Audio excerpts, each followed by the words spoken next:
Welcome to the Private Practice Survival Guide podcast with your host, Brandon Seigel. I'm a published author, speaker, entrepreneur, and private practice strategist dedicated to transforming the way that healthcare functions. This podcast is all about empowering you to create the change you want to see. Let's dive in. Welcome back to the Private Practice Survival Guide. In this episode, we're talking about something really crucial.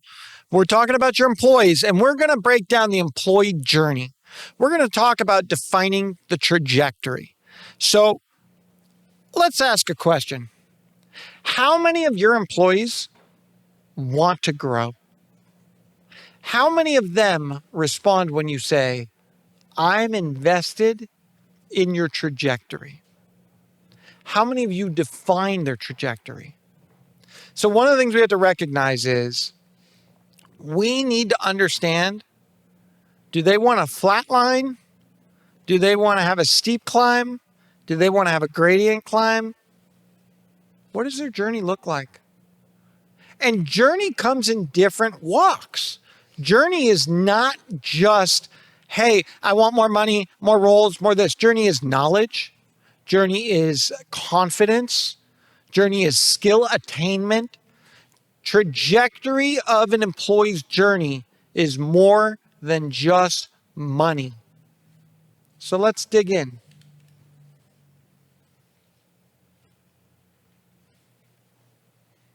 So the first thing I want to do is I want to coach them to understand I can't define their trajectory unless I know their needs, their wants, their desires. But here's the deal. We have to ask them a couple questions. We need to know what their why is. Why are they here? Why do they do what they do? Why do they get up every day? What would they do if money disappeared? What would they do? Would they travel with their family? Would they give away services? What would they do? And so then we need to define their transactional fulfillment versus their transformational fulfillment. This is really critical.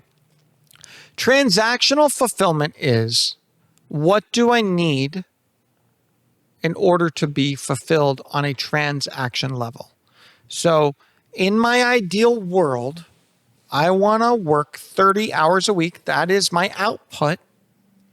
And for that 30 hours of output, I want ABC. I want benefits. I want money. I want this. I want that. That's all transactional. What do they need? So the biggest reason why employees' trajectory doesn't make sense is they want their trajectory to look like this. I want my contributions to stay stagnant, and I want my money to increase.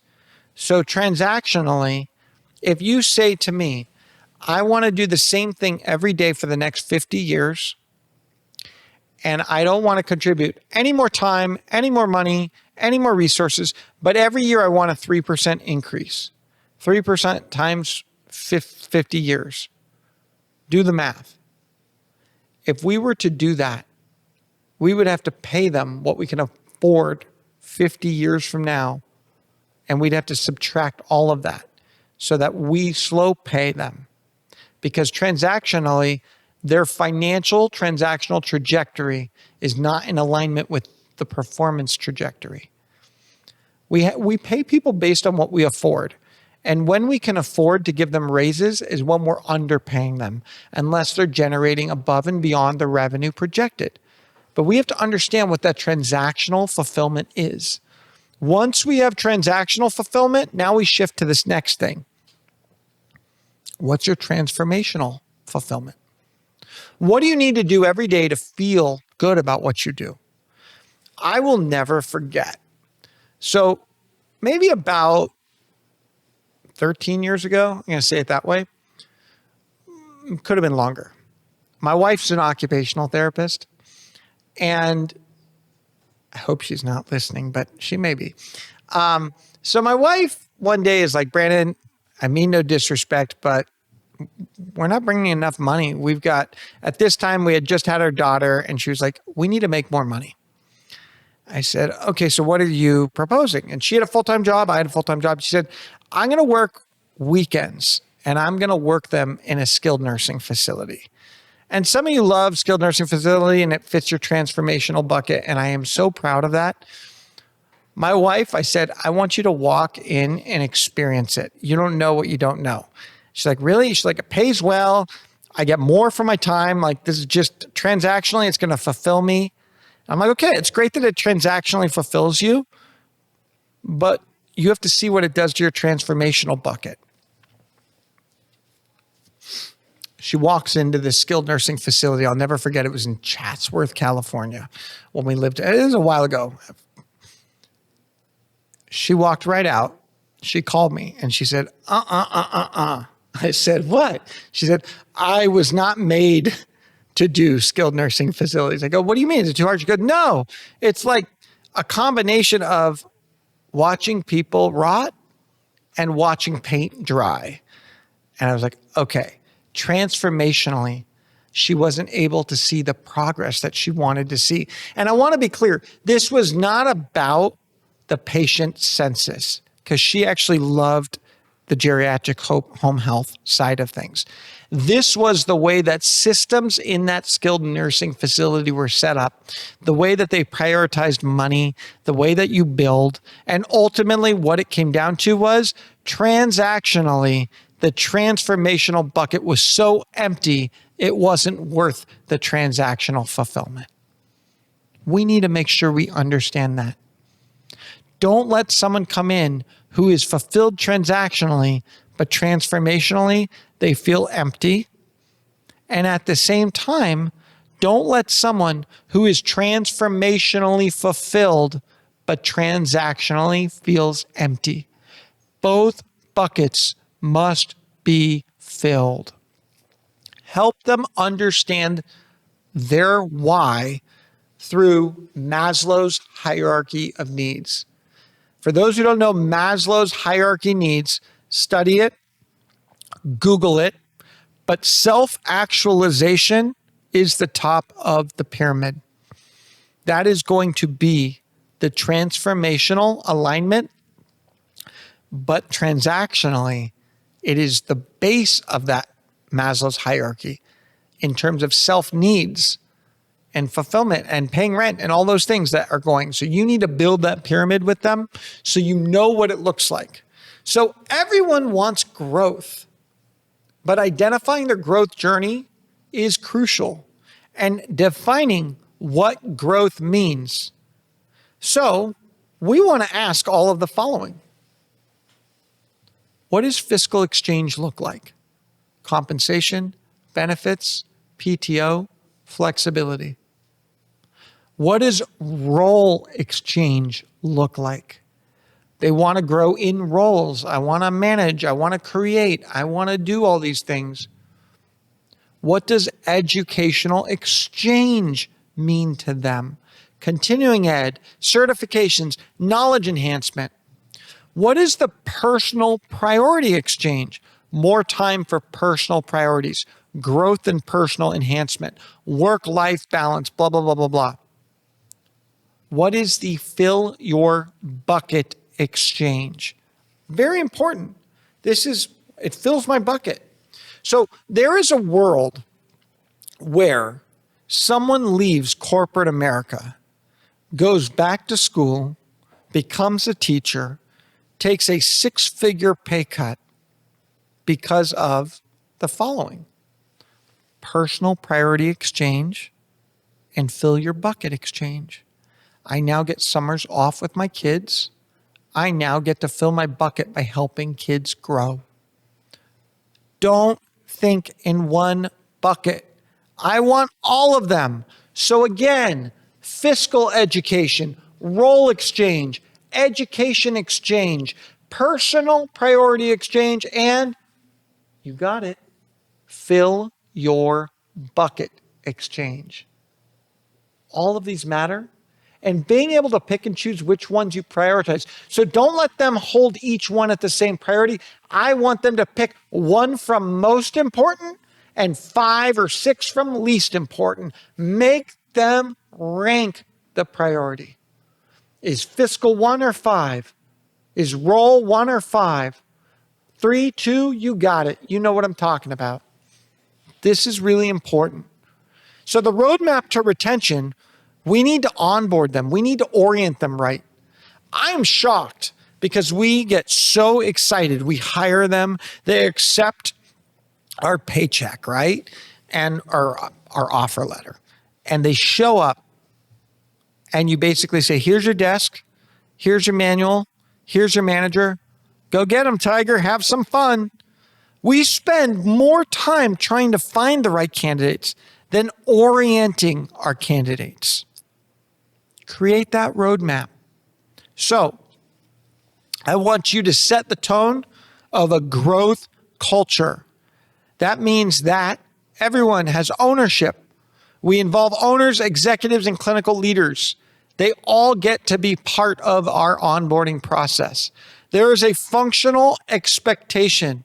We have 3 roles for our practitioners. Did you know that? 3. So when I hire any person responsible for care delivery could be phlebotomists, medical assistants, doctors, nurses, therapists, child development specialists, behavioralists, you name it, they're delivering care. If they deliver care, there are 3 roles of function. What are they? Patient care role. Duh, we got it, Brandon. Employee role. What's an employee role? You got to show up on time, clock in, follow our rules, follow our protocols, treat people with respect, follow our dress code policies, all of that. That is your employee role. That is a professional role. Now, the third role you all forget. Do you know what that third role is? Here it comes. Brand ambassador role. You got it. Brand ambassador role. You need to represent our brand. You need to be a byproduct of us. What does that mean? How you show up, how you represent, that the brand is bigger than the person. 33, 33, 33. Your brand role is 33. Your employee role is 33. Your clinical role is 33. Plain and simple. So recognizing that just because someone is a great clinician does not mean that they're fulfilling the other 2/3 of their role. So as we build their roadmap, their understanding, their expectation, I want you to assign them a mentor. I want you to establish best practices, cultural integrity, how we do things. I want you to have a communication plan. This is how we curate a communication between leadership and others. I want them to know how to communicate, the way we communicate. We do a weekly check-in when they first start, a daily check-in their first day, a 30-day runway, a 60-day runway, a 90-day runway. We want to measure how things are functioning in many different layers of time. We need to engage, celebrate, and recognize. Now, I want to ask you a question. The best thing you can do for an employee is catch them off guard. What if before they began, they got the employee survival kit sent to their house? And in that survival kit, you had swag, you had maybe it's vitamin electrolyte water, you got a snack pack, and then you had gifts for their kids or gifts for their spouses. Sometimes when you surprise someone, you will make the biggest impact. So I recently was doing a hotel site visit for Growth Code Conference. And what was neat was I showed up and they surprised me in ways that I was not expecting. They had my logos and the brands all over the hotel. Welcome, all that. That was great. Then in their presentation, they incorporated my 2 dogs. They were able to see my 2 dogs on my website because my dogs are part of my company. And they even had t-shirts printed with the brand for each of my dogs. And then they actually wanted to take me shopping to bring kids' gifts home to my kids for swag for the hotel. Did that hotel blow me away? Absolutely. You can do the same with your employees. What if you had a onesie when an employee has a baby with your brand on it? There's ways to celebrate. There's ways to recognize. There's ways to shock your team in a positive way. For the past 20 years, I've had the privilege of helping pediatric occupational, physical, and speech therapists redefine the way that their business functions and helping them tap into their entrepreneurial spirit. In recent years, I recognized a deficit, which was bringing private practice owners together with the vision of allowing them to connect, learn, and grow. And Growth Code Conference was born. From sunrise to sunset, we offer an opportunity for pediatric, occupational, physical, speech therapy private practice leaders and owners to connect, collaborate, learn, grow from yoga to breakfast to lunch to coffee carts and more. We take you to another world where you are inspired, where you feel empowered, and where you are able to grow to the next level so that we all can change the world one child at a time. We need in our onboarding process, we need to bring in our metrics. This is what helps us measure. This is what helps us analyze. This is what helps us pivot. They have to buy in to the expectations of the job. Create their runway. Help them know the speed that they must operate from day 1 to day 5 to day 30 to day 60 to day 90 and so on. Create an employee roadmap that includes all of their own milestones. I want you on the orientation day, every day the first week, someone different takes them to lunch. Every day. Someone different in your organization takes them to lunch.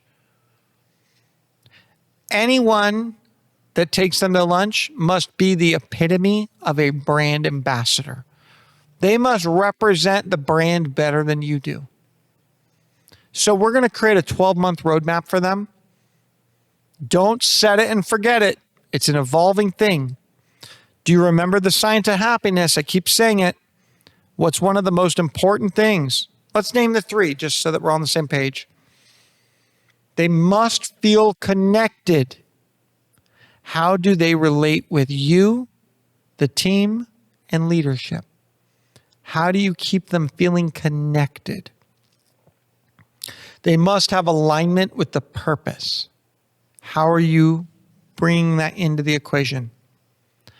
And the third one, and the most important, is they must feel, see, and experience progress.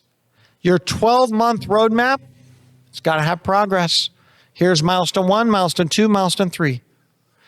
I like to set pay increases in the first 12 months so that I'm underpaying when they start and I am paying at affordability when they are completing their job in full actuality.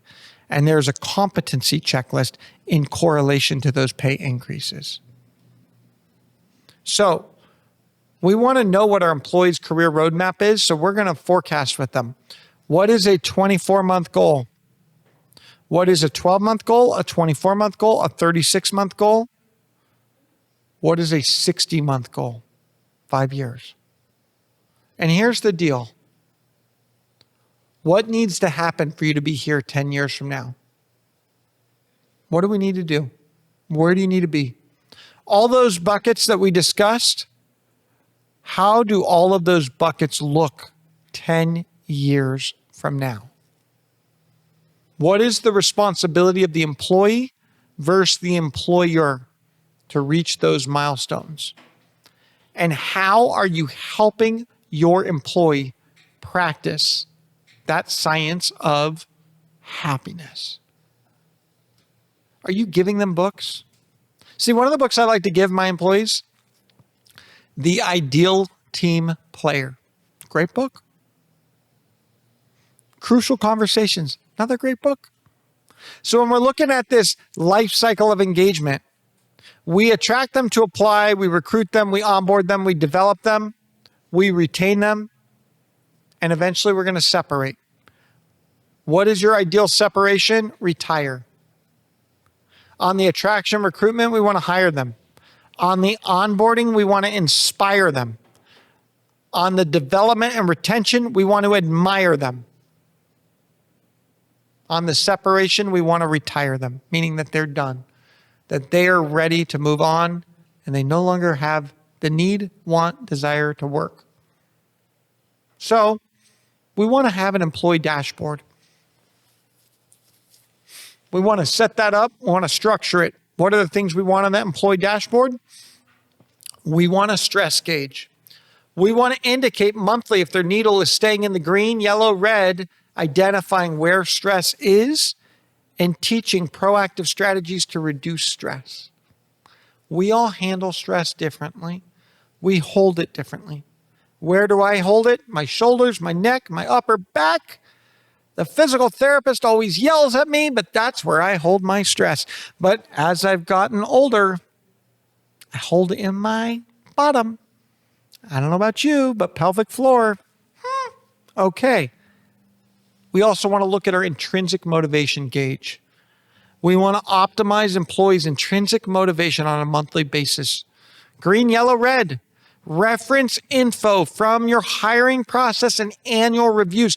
Tap into intrinsically what motivates that employee. Okay, we got 2 of our gauges. You ready for the 3rd gauge? This is the gauge you all stink at. Exchange gauge. Are we in exchange? Is their performance at levels of affordability? Are we overpaying, underpaying? Are we in exchange, and do they feel we are in exchange? So how we see their exchange and how they feel their exchange are 2 different objectives. So if I'm like, hey, Kristen, you're one of our highest paid employees, how can you not feel we are in exchange? It doesn't matter what I say. If they don't feel that we're in exchange, we've got ourselves a problem. Have that gauge. The 4th gauge, are you ready? Employee growth gauge. Are they growing? Growing in function, growing in role, growing in money. How are you visually showing their accomplishments? This occurs clinically, this occurs professionally, this occurs personally. So I have someone who comes back and they just had a baby. In their life, they just grew. They just added a personal milestone to their life. That's still growth. How are we measuring all these things to make their dashboard so that they feel valued, they see progress, they feel connected, and at the end of the day, there is an alignment based on desire and capability because we did our due diligence to understand transparently their needs, their wants, their desires. If they don't know it, don't hire them. Force them to do the work. Have you ever heard, don't get married until you love yourself? Don't hire an employee that doesn't know their needs, wants, and desires. When I talk to an employee who just graduated college and I say, what do you want to be when you grow up? And they say, I don't know. I say, what have you done for the last 20 years? What have you done? Part of our responsibility is to develop our self-identity. Hire those with a self-identity or know what the risk you're taking on. So what does functional growth look like versus financial growth? So functional growth focuses on skill development, expertise, role mastering, learning new tools, leadership skills, industry knowledge. I remember my first job out of college. The first functional growth opportunity was when they said, guess what, Brandon? We're sending you to a trade show and you get to be the boss. And I was all excited. I was like, yeah, I'm the boss. Woo, woo, woo, woo, woo. I didn't know what that meant. What that meant is you're flying on a red-eye flight. You're going to show up, and at 6 a.m. in Javits Center in New York, you're going to set up a 20 by 20 booth all by yourself, unbox it, set it up, everything. Suddenly, I did not feel that that was growth. I felt that that was slavery. But sure enough, that was growth. The growth was I learned a new skill. I had a new responsibility. I had a new achievement, and I was able to contribute to that group in a way that I wasn't before. That was functional growth. This could involve career progression. This could involve moving from junior to senior roles. This could take on cross-functional responsibilities. Often, functional growth for the right employee can enhance job satisfaction. It can increase autonomy, impact, and recognition. And we can measure performance with metrics, feedback, certifications, and expanded scope of work. Now, when we look at financial growth, this often will center on increases in compensation. Maybe that's salary raises, bonuses, or equity. It's tied to promotions, market adjustments, performance-based incentives. It's often looked at improved financial security and lifestyle, but it may not always reflect in skill growth. So it's measured by income growth, benefits growth, stock options, etc. So understanding the need of someone on a functional growth level versus financial growth level is crucial. So the key distinction is that functional growth builds long-term career value through skills and responsibilities, while financial growth provides immediate monetary rewards, but it may not guarantee career development. Now, what I hate is when people think one equals the other. So then they feel like they're double dipping. So have you ever sent someone for like a $25,000 certification? You're like, okay, we're going to get you fully certified. We're going to pay for all of this. And then they finish it and you just finish paying $25,000. They're like, well, now that I have this, you owe me more money. I'm like, what? Can you like give me at least like 6 months to enjoy?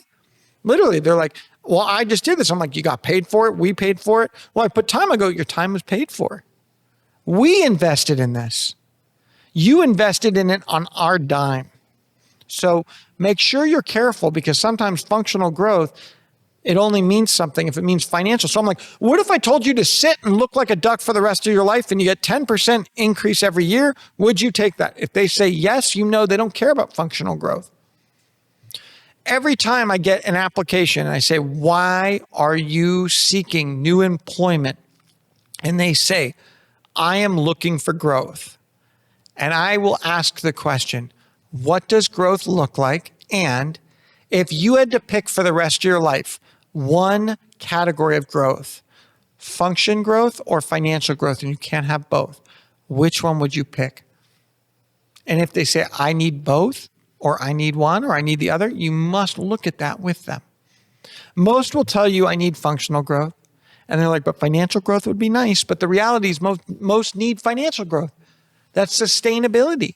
So understanding, what does financial growth mean to you? What does that look like? That's all part of their trajectory. When we're doing these employee appraisals, I also like to do stay interviews. Stay interviews is when I grab you out of the blue and I say, hey, guess what? How's it going? Randomly. What are 3 things you want to see different? What's going to keep you here? What's going to drive you to leave? I put them on the spot and I give them fire questions and see how they respond. And if they answer with, I don't know, that's a good question. I know I stumped them because there's something they don't want me to know. I want to see the reactive move. On a scale 1 to 5, how happy are you with your pay? On a scale 1 to 5, if you never got an increase again, would you leave? 5 being yes. Why not? Put them on the spot. What do you have to lose? Transparency is the key to authenticity. Show me your cards and I will show you mine. So, with a performance appraisal, the appraisal is about learning and development, not about money. It's about growth in the role.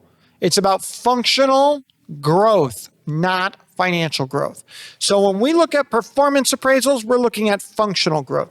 When we look at employee financial appraisals, we're doing profit and losses. That's about affordability. That's about financial growth. Don't mix the two. Professional growth, financial growth. One is function, one is finance. Stay interviews is where we want to see their drivers. That is random reviews where we just say, let's get a pulse. Where are you at? How are you feeling? What's working? What's not? Who's your favorite person to hang out with? Who's the most annoying patient right now? Make them laugh a little. Take them for coffee. Bring a donut, whatever that may be. Connect. Every employee should have at least 3 state interviews a year, in my opinion. So, how do we correlate employees' journey of growth with organizational growth? We correlate their growth with organizational growth to understand money equals money, performance equals performance. The more responsibility you take on, the more responsibility will be given. The more money you oversee, the more money I can pay you. Plain and simple. Align your goals, align your vision. I want you to recognize that employee growth can fuel innovation. Create the entrepreneur track. Let them co-create. Bring that financial growth from a realistic what they want versus what is affordable, but have a roadmap for them. Make them name their comp structure. Make them give you their milestones. How much you want to make 5 years from now? What needs to happen? What do you want to make 1 year, 2 year, 3 year, 4 year, 5 year? What do you need to do? How are we going to measure that? Let's co-create on that trajectory. So organizational growth is going to create opportunities. That's where the intrapreneur, and we need to have a feedback loop. What's working, what's not. Cultural synergy. A culture that prioritizes employee growth is going to foster collaboration, trust, shared purpose.